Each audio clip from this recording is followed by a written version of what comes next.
అందరికి కూడా నా నమస్కారాలు తెలియజేస్తా ఉన్నాను.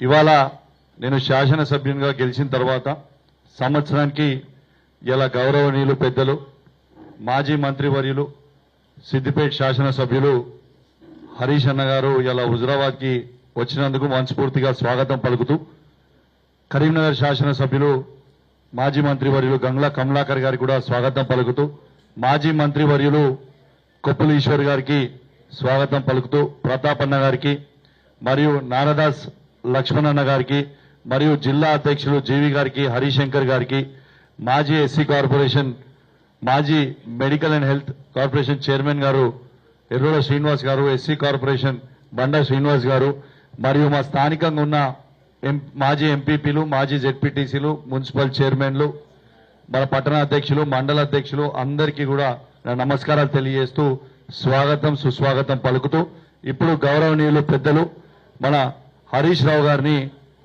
మాట్లాడాల్సిందిగా కోరుతా ఉన్నాను. Thank you. బాబు, ఎవరు నిలబడద్దు బిడ్డ. నిజమైన కార్యకర్తలు అయితే కూర్చుంటారు, ఏదైనా మళ్ళీ వేరే వాళ్ళు ఉంటే నిలబడతారు. మిత్రులారా, అందరికీ నమస్కారం. చాలా రోజుల తర్వాత మా హుజురాబాద్ జర్నలిస్టులతో మళ్ళీ మాట్లాడే అవకాశం రావడం నాకు కూడా చాలా సంతోషంగా ఉంది. మా తమ్ముడు కౌశిక్ రెడ్డి గారి అవకాశం కల్పించినందుకు కౌశిక్ గారికి ధన్యవాదాలు. సో ముఖ్యంగా రాష్ట్రంలో ఏం జరుగుతుందో మీరందరూ కూడా చూస్తూ ఉన్నారు. మన రాష్ట్ర ముఖ్యమంత్రికి జనరల్గా డాక్టరేట్లు, పిహెచ్డీలు ఇస్తుంటారు. ఎవరైతే అద్భుతంగా రీసెర్చ్ చేసి బాగా పనిచేస్తే గౌరవ డాక్టరేట్లు ఇస్తుంటారు, బాగా చదివితే పిహెచ్డీలు ఇస్తారు. ఈ అబద్ధాలు ఆడడంలో రాష్ట్ర ముఖ్యమంత్రి రేవంత్ రెడ్డికి డబుల్ పిహెచ్డీ ఇవ్వచ్చు, డాక్టరేట్ ఇవ్వచ్చు. అంటే అబద్ధాలను కూడా పట్టపగలు నిర్భయంగా మాట్లాడుతుంటాడు ఆయన, గోబల్స్ ప్రచారం చేస్తుంటాడు. సరే, ఒకసారి ఒకరిని మోసం చేయొచ్చు కానీ ఎప్పుడూ అందరినీ మోసం చేయలేవు అనే విషయాన్ని ఆయన గుర్తుపెట్టుకోవాలి. కర్ణాటకలో 5 గ్యారంటీలని, తెలంగాణలో 6 గ్యారంటీలని ప్రజలను మభ్యపెట్టారు. 100 రోజుల్లో అమలు చేస్తామని బాండ్ పేపర్ల మీద ఇచ్చి ప్రజల్ని మోసం చేశారు. అదే మోసాన్ని మహారాష్ట్రలో చేయాలనుకున్నారు. మహారాష్ట్రకు పోయి అక్కడ కూడా 5 గ్యారంటీలు అని చెప్పారు. కానీ మహారాష్ట్రకు తెలంగాణకు బాగా అవినాభావ సంబంధం ఉంటుంది. మన బార్డర్ దాదాపు 1000 కిలోమీటర్ల బార్డర్, తెలంగాణకు మహారాష్ట్రకు 1000 కిలోమీటర్ల బార్డర్ ఉంటుంది ఆల్మోస్ట్. అంతేకాకుండా చాలా మంది తెలంగాణ ప్రజలు మహారాష్ట్రలో ఉంటారు, మహారాష్ట్ర ప్రజలు తెలంగాణలో ఉంటారు. వెనకట కూడా హైదరాబాద్ మహారాష్ట్ర అని, హైదరాబాద్ రాష్ట్రంలో భాగంగా ఉండే మహారాష్ట్ర కూడా ఉంటుంది. అందువల్ల అక్కడ చాలా మోసం చేసే ప్రయత్నం చేసిండ్రు. ఏమని? మహిళలకు 3000 ఇస్తామని, రైతులకు రుణమాఫీ చేస్తామని, ఇలా అనేక రకమైన హామీలు మహారాష్ట్రలో ఇచ్చారు. ఇంకా మన మంత్రి గారు, మన మంత్రులు, మన ముఖ్యమంత్రి కూడా పోయి ఆడ ప్రచారం చేసిండ్రు. వీళ్ళని చూడంగానే తెలంగాణలో ఎగబెట్టిన యాదికి వచ్చినాయి మహారాష్ట్ర ప్రజలకు. తెలంగాణలో రుణమాఫీ కాలేదు, ఈడొచ్చి అబద్ధాలు చెప్తున్నారు, మమ్మల్ని కూడా మోసం చేస్తారు. తెలంగాణలో మహిళలకు 2500 ఇస్తామని మోసం చేసిండ్రు, వీళ్ళు ఇక్కడ 3000 ఇస్తామని మోసం చేస్తుందని ఈ రేవంత్ రెడ్డో, ఉత్తమ్ కుమార్ రెడ్డో, కోమటిరెడ్డి గారో వీళ్ళందరూ ఆడ ప్రచారానికి పోయింది. వీళ్ళు మేమంతా తెలంగాణలో ఎగబెట్టినాం, తెలంగాణలో మోసం చేసినాం, మీకు కూడా చేస్తామని చెప్పనీకి పోయింది వీళ్ళు. మహారాష్ట్ర ప్రజలు ఈ 6 గ్యారంటీల మోసాల్ని గ్రహించింది కనుకనే కాంగ్రెస్ పార్టీకి గుణపాఠం చెప్పిండ్రు. అయిందా రుణమాఫీ? 101 దేవుళ్ల మీద ఒట్టుబెట్టి రుణమాఫీ విషయంలో రైతుల్ని మోసం చేసిన వ్యక్తి మన రాష్ట్ర ముఖ్యమంత్రి రేవంత్ రెడ్డి గారు. ఇంకా తెలంగాణలో మోసం చేసింది జాలదు, మహారాష్ట్ర ప్రజల్ని కూడా మోసం చేస్తామని ఆడ ప్రచారం చేయబోయింది. వాళ్ళు అన్ని గ్రహించిండ్రు. ఇక్కడ మహిళలకు 2500 రాలేదు, వృద్ధులకు 4000 పెన్షన్ రాలేదు, రైతు భరోసా 1500 రాలేదు, రుణమాఫీ జరగలేదు, బోనస్ బోగస్ అయిపోయింది, తులం బంగారం అందలేదు. అన్ని విషయాలు అర్థమైనాయి కనుకనే మహారాష్ట్రలో కాంగ్రెస్ పార్టీ గుణపాఠం చెప్పింది. సో ఇప్పటికైనా రేవంత్ రెడ్డి గారు కాంగ్రెస్ నాయకులు కళ్ళు తెరుగుండ్రి, బుద్ధి తెచ్చుకొని మీరు 100 రోజుల్లో అమలు చేస్తామన్న 6 గ్యారంటీలు వెంటనే అమలు చేయాలని బీఆర్ఎస్ పార్టీ డిమాండ్ చేస్తుంది. ఎందుకంటే మీరు మోసం చేసిండ్రు, బాండ్ పేపర్ల మీద రాసిచ్చి మోసం చేసిండ్రు, దేవుళ్ళ మీద ఒట్లు పెట్టి మోసం చేసిండ్రు. సో కర్ణాటక ఓటమి తర్వాతనైనా మోసాలు మానండి, ప్రజలకిచ్చిన హామీలు అమలు చేయమని బీఆర్ఎస్ పార్టీ డిమాండ్ చేస్తా ఉంది. మీ 7వ గ్యారంటీ ప్రజాస్వామ్యం అసలు లేదు. ఈ రాష్ట్రంలో ప్రజాస్వామ్యం ఖూనీ అయిపోయింది. లగిచెర్లకు కనీసం మహిళా సంఘాలు, నిజ నిర్ధారణ సంఘాలు, లోకల్ ఎంపీ, బీఆర్ఎస్ నాయకులు, ప్రతిపక్ష నాయకుడు మధుసూదనాచారి గారు పోతే కూడా పోకుండా మీరు ఆపుతా ఉన్నారు. అంటే ప్రజాస్వామ్యం లేకుండా అయిపోయింది రాష్ట్రంలో. అంతేందుకు మన హుజురాబాద్ లో కేసీఆర్ గారు దళిత బంధు పథకం లాంచ్ చేశారు. మనము 18,500 కుటుంబాలకు దళిత బంధు ఇచ్చారు కేసీఆర్ గారు. అందులో కొంతమందికి సెకండ్ ఇన్స్టాల్మెంట్ రావాలి, డబ్బు కూడా విడుదలైంది, కలెక్టర్ దగ్గర డబ్బులుంది, అకౌంట్లో ఉన్నాయి డబ్బులు. అవి వాడుకోవడానికి అవకాశం ఏమంటే దళితులని చూడకుండా లాఠీ చార్జ్ చేయడం, దళిత మహిళల మీద కూడా కేసు పెట్టడం, మా ఎమ్మెల్యే కౌశిక్ రెడ్డి గారి మీద దాడి చేసి ఆయనను ప్రాణాపాయం, ఆల్మోస్ట్ అసలు ఏమైనా జరిగిందానంత ఆందోళన కలిగింది మాకు. సో అంత ఆ రకమైనటువంటి అరాచకాలకు పాల్పడతా ఉన్నారు. కొత్త పథకాలు దేవుడెరుగు. ఆల్రెడీ కేసీఆర్ గారు ఇచ్చిన దళిత బంధు, వాళ్ళ అకౌంట్లలో పడ్డ డబ్బులు, విడుదలైన డబ్బులు వాడుకోవడానికి కూడా అనుమతి ఇవ్వకుండా మేమేమో దళిత పక్షపాత పార్టీ అంటారు. ఇదేనా? నేను అడుగుతున్న బట్టి విక్రమార్క గారిని, మీరు ఆర్థిక మంత్రిగా ఉప ముఖ్యమంత్రిగా ఉన్నటువంటి మీరు దళితులకు చేసే మేలు ఇదేనా నేను అడుగుతా ఉన్నా. మీ నియోజకవర్గం మధురలో కూడా ఒక మండలానికి పూర్తిగా ఇచ్చారు, చింతకాని మండలానికి. నేను మొన్న చింతకాని మండలం పోతే అక్కడ కూడా కొన్ని పెండింగ్ లో ఉన్నాయి సార్, పడ్డ డబ్బులు మమ్మల్ని వాడుకొని ఇస్తలేరంటున్నారు. అది చింతకానైనా, అది జమ్మికుంట అయినా, హుజురాబాద్ అయినా, రాష్ట్రంలో ఎక్కడైనా సరే ఆల్రెడీ విడుదలైన దళిత బంధు పథకాల్ని వెంటనే ఆ దళిత కుటుంబాలకు అందజేయాలి, వారికి అన్యాయం చేయొద్దని చెప్పి కూడా బీఆర్ఎస్ పార్టీ పక్షాన మేము డిమాండ్ చేస్తా ఉన్నాం. ఇంకా ముఖ్యమంత్రి గారు నిన్న మీరు చూశారు, ఆయన నియోజకవర్గం లగిచెర్లలో అది ఫార్మాసిటీ కాదు, అది ఇండస్ట్రియల్ ఎస్టేట్ అని మాట మార్చిండు. అబద్ధమాడడానికి సిగ్గుండాలి. నువ్వు ఇచ్చిన గెజిట్ నోటిఫికేషన్లు ఏముంది? జూలై 2024, 19 జూలై 2024 నాడు లగిచెర్ల ప్రాంతంలో ఫార్మాసిటీ ఏర్పాటు చేస్తూ నీ ప్రభుత్వం గెజిట్ ఇచ్చింది. నువ్వేమో ప్రజలు తిరగబడితే ఇప్పుడు మెల్లగా మాట మార్చి లేలే అది ఇండస్ట్రియల్ ఎస్టేట్ అని మాట్లాడుతున్నావు. నువ్వు చూసుకో ఒకసారి, నువ్వు ఇచ్చిన గెజిట్ 19 జూలై 2024 నాడు ఫార్మాసిటీ ఏర్పాటు చేస్తున్నట్టు నువ్వు గెజిట్ ఇచ్చినావు. సరే, నిజాన్ని నిర్భయంగా ఒప్పుకో, తప్పయింది, నేను ఫార్మాసిటీకే ఇచ్చిన, నేను పొరపాటు చేసిన, ఆ ఫార్మాసిటీ గెజిట్ ను విత్డ్రా చేసుకుంటున్నా అని చెప్పి విత్డ్రా చేసుకో. తప్పును బహిరంగంగా ఒప్పుకుంటే ప్రజలు క్షమిస్తారు, బుకాయిస్తే ప్రజలు క్షమించరు. నువ్వు బుకాయించే ప్రయత్నం చేస్తున్నావు. 19 జూలై 2024 నాడు ఫార్మాసిటీ ఏర్పాటు చేస్తూ నువ్వు గెజిట్ నోటిఫికేషన్ ఇచ్చినావు. దాన్ని రద్దు చేయి, ఫస్ట్ దాన్ని విత్డ్రా చేసుకో. అది ఇండస్ట్రియల్ ఎస్టేట్ గా మళ్ళీ కొత్త గెజిట్ నోటిఫికేషన్ ఇస్తేనే అది ప్రజలు నమ్మేటువంటి అవకాశం ఉంటుంది. అయినా అక్కడ ప్రజలు ఏమంటున్నారు? అసలు నీ నియోజకవర్గంలో నిన్ను ఓటేసి గెలిపించిన ప్రజలతో మాట్లాడడానికి నీకు ఎందుకు అంత భయం? వెళ్ళు, ఆ గ్రామానికి వెళ్ళు, ఆ ప్రజలతో కూర్చో, ఆ ప్రజలతో కూర్చొని మాట్లాడు. పోలీసులను హంగు ఆర్భాటాలు లేకుండా ఆ ప్రజల దగ్గరికి వెళ్ళు, ఆ ప్రజలతో కూర్చొని మాట్లాడి వాళ్ళ సమస్యని పరిష్కరించు. కానీ పోలీసులను ఉపయోగించో, అక్రమ కేసులు పెట్టో నువ్వు బెదిరిస్తే నడవదు. ఏమనంటే కుట్రదారులు, అసలు కుట్రదారుడు నువ్వు. ఫార్మాసిటీ పెట్టి ఇవాళ ఇండస్ట్రియల్ ఎస్టేట్ అని మాట మార్చిన కుట్రదారుడివి నువ్వు. నిజానికి ఇవాళ నువ్వు తప్పు చేసినావు. ఒక ఎమ్మెల్యేగా నువ్వు వాళ్ళ దగ్గరికి వెళ్ళి మాట్లాడాలి, వాళ్ళతో చర్చించాలి. ఇలా వాళ్ళు ఎక్కువ ఏమంటున్నావు? నువ్వు తొండలు గుడ్లు పెట్టేయని అన్నావు. అక్కడ మహిళలు, పిల్లలు వెళ్ళి బ్రహ్మాండమైన పచ్చటి పొలాలు చూపిస్తున్నారు. అంటే నీకు అవగాహన లేదా? ప్రజల్ని తక్కువ అంచనా వేసి అబద్ధాలు ఆడుతున్నావా? నీ నియోజకవర్గంలో ఆడ ఏం పంట పండుతుందో కూడా నీకు అవగాహన లేదా? తొండలు గుడ్లు పెట్టే నువ్వు మాట్లాడితే పచ్చటి పొలాలు వాళ్ళు చూపిస్తున్నారు. అంటే ఈ రకంగా నువ్వు అబద్ధాలు మాట్లాడడంలో నువ్వు డాక్టరేట్ పొందాలి. ఏదైనా అబద్ధాలకు ఒక యూనివర్సిటీ ఉంటే ఫస్ట్ డాక్టరేట్ రేవంత్ రెడ్డికే వస్తుంది. ఏం మాట్లాడింది మొన్నటిదాకా?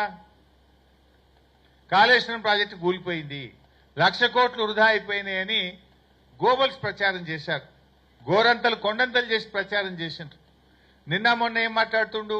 నిన్న మాట్లాడుతుండు ఆయన కాళేశ్వరం నుంచి 20 టీఎంసీల నీళ్లు హైదరాబాద్ మంచినీళ్ళకి తీసుకుపోదాం, డిసెంబర్ 1st వీక్లో టెండర్లు పిలవాలంటుండు.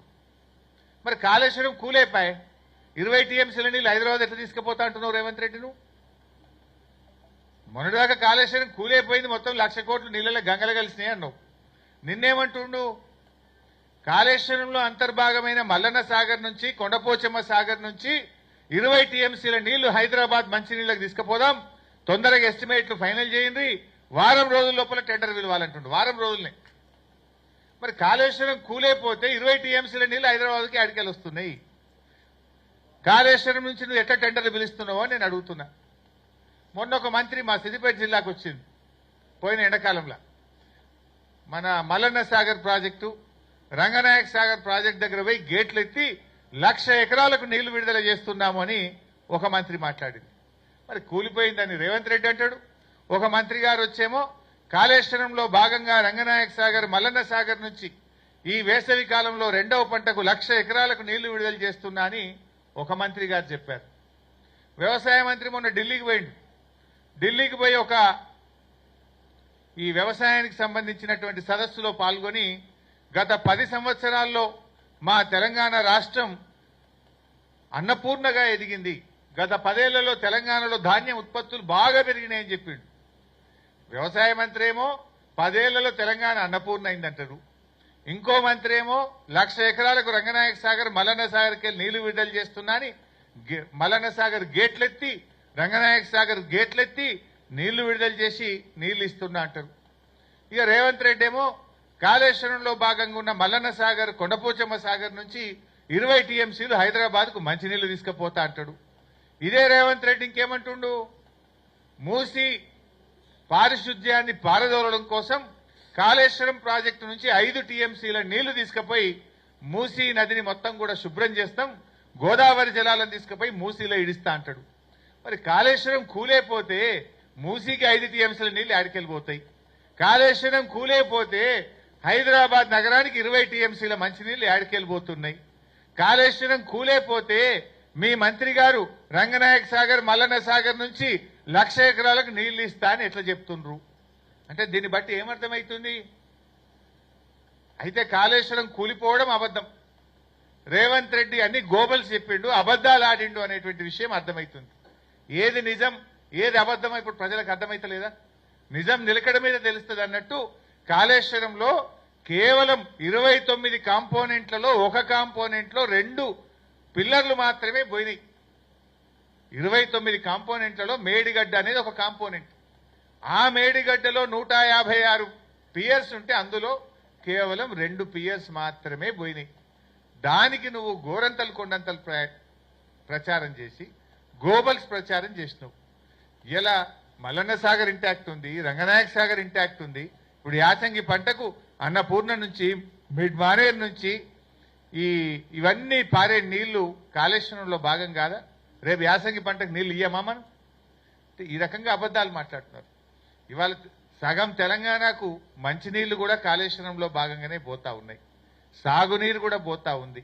ఎస్ఆర్ఎస్పి స్టేజ్ 2 కూడా 3-4 పంటలకు కాళేశ్వరంలో భాగంగానే నీళ్లు ఇచ్చాం. అంటే రేవంత్ రెడ్డి ఎంతసేపు అబద్ధాలు. నువ్వు ప్రతిపక్షంలో ఉన్నప్పుడు అంటే మోసం చేసినావు, ఇవాళ అధికారంలో ఉన్నావు. అబద్ధం ఆడినా ప్రజలు నమ్మే పరిస్థితి లేదు. ఇవాళ నీ రంగు బయటపడ్డది, నిజాలు ప్రజలకు అర్థమవుతా ఉన్నాయి.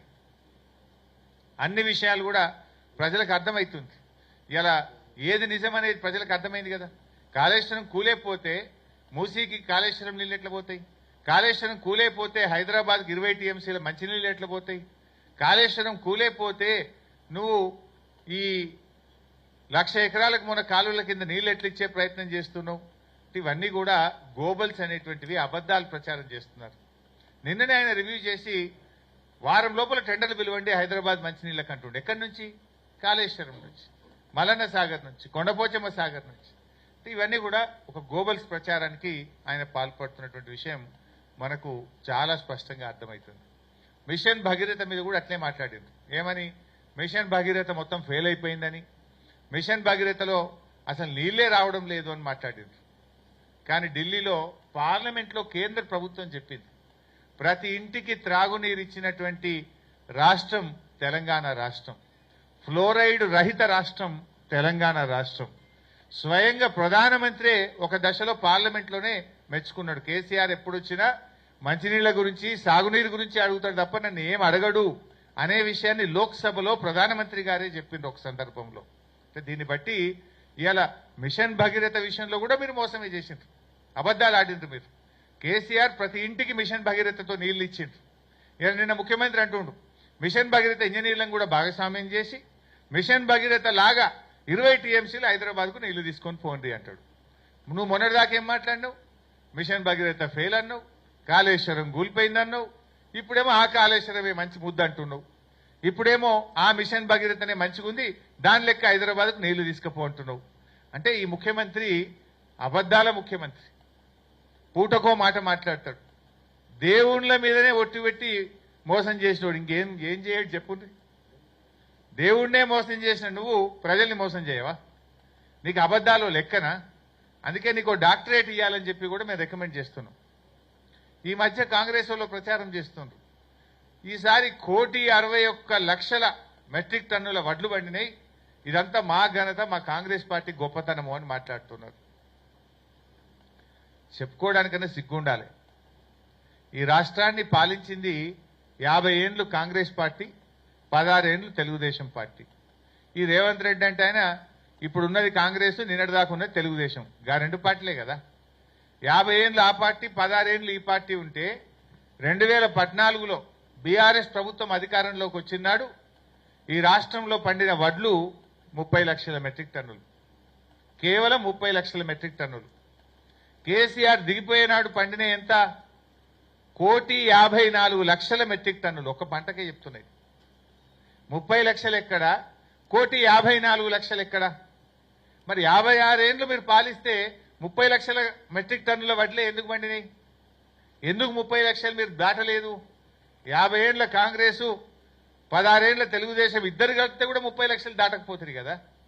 మరి 10 ఏండ్లలోనే కేసీఆర్ గారు 1,56,00,000 మెట్రిక్ టన్నుల ధాన్యం పండించిందంటే అది కేసీఆర్ గొప్పతనమా, కాంగ్రెస్ గొప్పతనమా?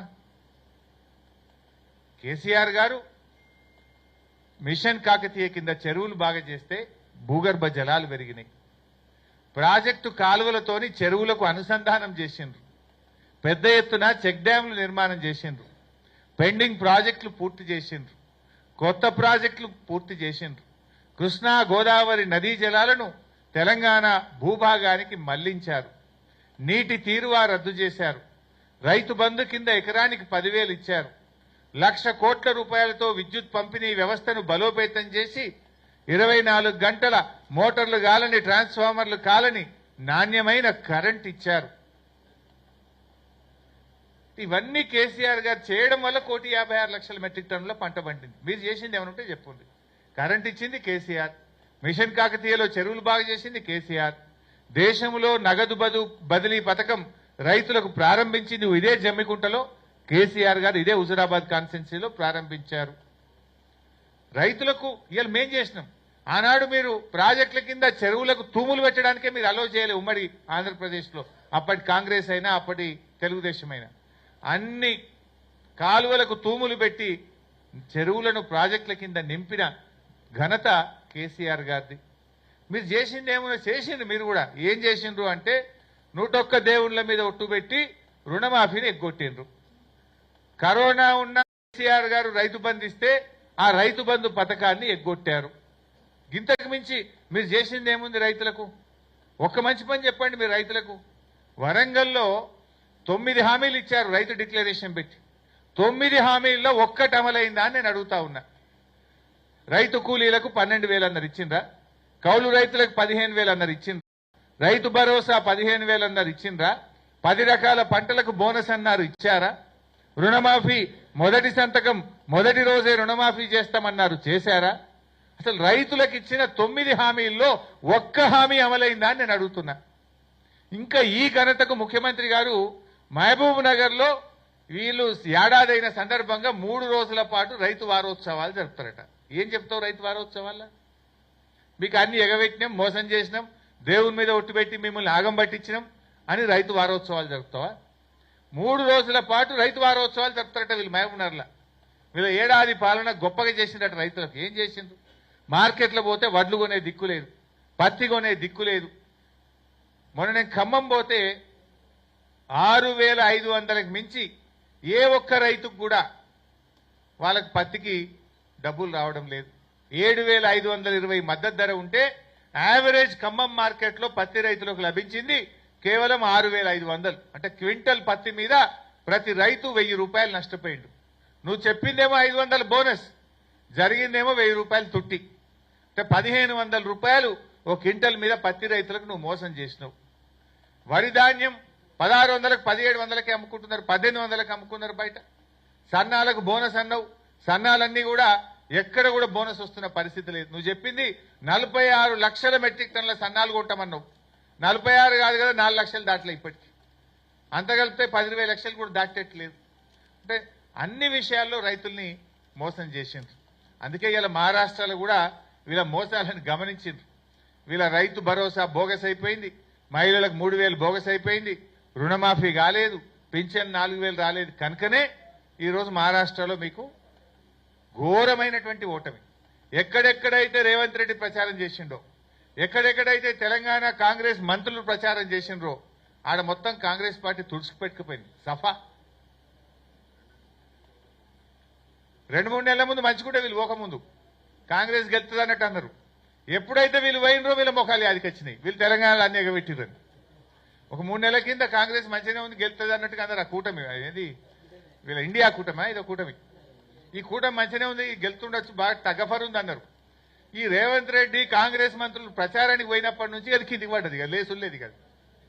అందులో బార్డర్ ఏది తెలంగాణ బార్డర్లో వీళ్ళు ఎక్కువ తిరిగారు. విదర్భ, మరట్వాడ ఆడ మొత్తం కుదిరిచిపెట్టుకపోయింది.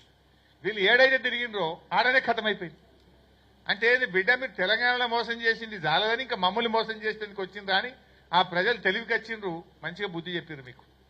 ఇప్పుడు నేను చెప్పదలుచుకుంది ఏంటంటే ఫైనల్ గా మహారాష్ట్ర ఓటమితోనైనా కళ్ళు తెరుగుండ్రి. ఇంకా మోసాలు, ఈ పిచ్చి పిచ్చి మాటలు, ఢిల్లీకి మూటలు కట్టుడు, ఈ పిచ్చి మాటలు మాట్లాడు బంద్ చేసి ప్రజలకు మా హామీ ఇచ్చిన 6 గ్యారెంటీలు వెంటనే అమలు చేయండి. 100 రోజులు కాదు 350 రోజులు దాటింది. ఇప్పటికైనా ఇంకా మాయ మాటలు, బోగస్ మాటలు బంజి పెట్టుండి 6 గ్యారెంటీలు వెంటనే అవ్వాతాతలకు 4,000 పింఛన్ పాత బకాయిలతో ఇయ్యాలి. చంద్రబాబు నాయుడు ఇయ్యాలి. ఇప్పుడు రాగానే పాత 3 నెలలు కలిపి మంచిగా 12,000 ఇచ్చిండు ఒకటేసారి. నువ్వు కూడా ఇప్పుడు నువ్వు కూడా 4,000 కాడికి 11 నెలలు దాటి 12 నెలలు వచ్చింది. అంటే ఒక్కొక్క మహిళకు 24,000 రూపాయలు మన వృద్ధులకు బాకీ పడ్డావు, మహిళలకు 26,000 బాకీ పడ్డావు. అవన్నీ కూడా మహాలక్ష్మి కానీ వృద్ధులది కానీ ఇవన్నీ కూడా బకాయిలతో సహా చెల్లించాలని చెప్పి మేము కాంగ్రెస్ పార్టీని డిమాండ్ చేస్తున్నాం. ముఖ్యంగా జమ్మికుంటకు సంబంధించి కూడా ఈ మొన్న జరిగిన అక్రమ అరెస్టులు కానీ అక్రమ కేసులను తీవ్రంగా ఖండిస్తా ఉన్నాం. తక్షణమే బట్టి విక్రమార్క గారు చొరవ చూపి దళిత బంధు డబ్బులు ఏవైతే అకౌంట్లు ఫ్రీజ్ చేసిండ్రో వాటిని ఓపెన్ చేసి ఆయా దళిత కుటుంబాలు బాగుపడే విధంగా చర్య తీసుకోవాలని చెప్పి బీఆర్ఎస్ పార్టీ డిమాండ్ చేస్తుంది. 9వ తారీఖు నుంచి అసెంబ్లీ ఉందంటున్నారు. తప్పకుండా మొన్న జరిగిన సంఘటన మీద రాష్ట్ర వ్యాప్తంగా దళిత కుటుంబాలకు రావాల్సినటువంటి ఆ డబ్బుల మీద బీఆర్ఎస్ పార్టీ ఆ దళితుల పక్షాన అసెంబ్లీలో కూడా పోరాడుతుంది. Thank you.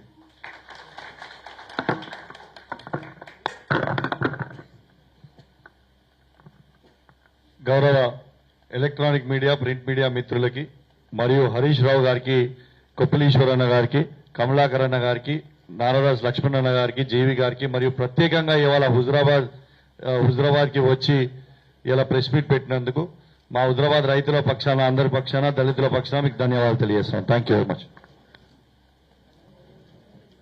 అందరికీ నమస్కారం. చాలా రోజుల తర్వాత మా హుజురాబాద్ జర్నలిస్టులతో మళ్ళీ మాట్లాడే అవకాశం రావడం నాకు కూడా చాలా సంతోషంగా ఉంది. మా తమ్ముడు కౌశిక్ రెడ్డి గారి అవకాశం కల్పించినందుకు కౌశిక్ గారికి ధన్యవాదాలు. సో ముఖ్యంగా రాష్ట్రంలో ఏం జరుగుతుందో మీరందరూ కూడా చూస్తూ ఉన్నారు.